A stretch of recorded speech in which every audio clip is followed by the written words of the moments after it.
আজি মই আপোনালোকৰ কাৰণে লৈ আহিছোঁ শুকান মাছৰ ৰেচিপি এটা। এই মাছবিধ হৈছে শুকান ইলিচ মাছ।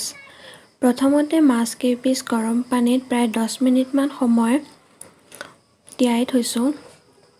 আজি শুকান মাছখিনি আমি বনাবলৈ লৈছোঁ ৰঙালাও আৰু বেঙেনাৰ সৈতে।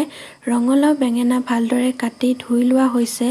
লগতে এটা পিঁয়াজ আৰু 2-4 ফুটামান নহৰু, 4টামান শুকান জলকীয়া খুন্দি লোৱা হৈছে। পানীৰ পৰা মাছখিনি উঠাই লোৱাৰ পাছতে মাছখিনিত নিমখ আৰু হালধি সানি থৈ দিয়া হ'ল। আনফালে কেৰাহী এখনত তেল গৰম কৰি তাত মাছ কেইপিচ ৰঙচুৱা হোৱালৈকে ভাজিব লাগিব। এনেদৰে ভাজিলে শুকান মাছৰ যিটো গোন্ধ থাকে এই গোন্ধটো কমি যায়। মাছখিনি ভজাৰ পিছতে একেটা কেৰাহীতে আৰু অকণ তেল দি প্ৰথমতে পিঁয়াজখিনি অলপ ভাজি লৈছোঁ। পিঁয়াজটো অকণমান ৰঙচুৱা হোৱালৈকে ভাজি লোৱা হ'ল। তাৰ পাছত ইয়াত আমাৰ কাটি লোৱা পাচলিখিনি দি গোটেইখিনি মিক্স কৰি লোৱা হ'ল। মিক্স কৰি লোৱাৰ পাছতে আমাৰ ইয়াত পৰিমাণ অনুসৰি নিমখ লগতে হালধি এই গোটেইখিনি দি পুনৰ 2-3 বাৰমান লৰাই ল'ব লাগিব।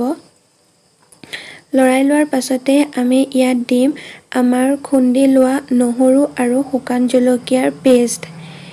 এইখিনি দিয়াৰ পাছতো আমি ঠিক আগৰ দৰেই 2-3 বাৰমান লৰাই ভাজি লৈছোঁ।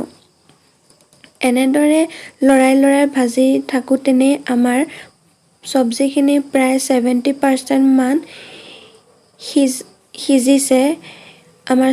এতিয়া আমাৰ চব্জিখিনিৰ পৰা অকণ তেল ওলাই পৰিছে। এতিয়া আমি ইয়াত দিম আমাৰ ভাজি লোৱা শুকান মাছৰ টুকুৰাকেইটা।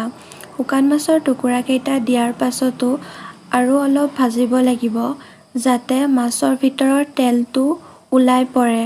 এতিয়া আমি ইয়াত আমাৰ পৰিমাণ অনুসৰি পানী দি যিমানখিনি শুকাওঁ নিজৰ ইচ্ছামতে গেছটো অফ কৰি দিলেই হৈ গ'ল। এয়া আমাৰ শুকান মাছৰ জ্বলা তৰকাৰীকণ খোৱাৰ বাবে ৰেডি। কেনেকুৱা পালে ৰেচিপিটো জনাবলৈ নাপাহৰিব।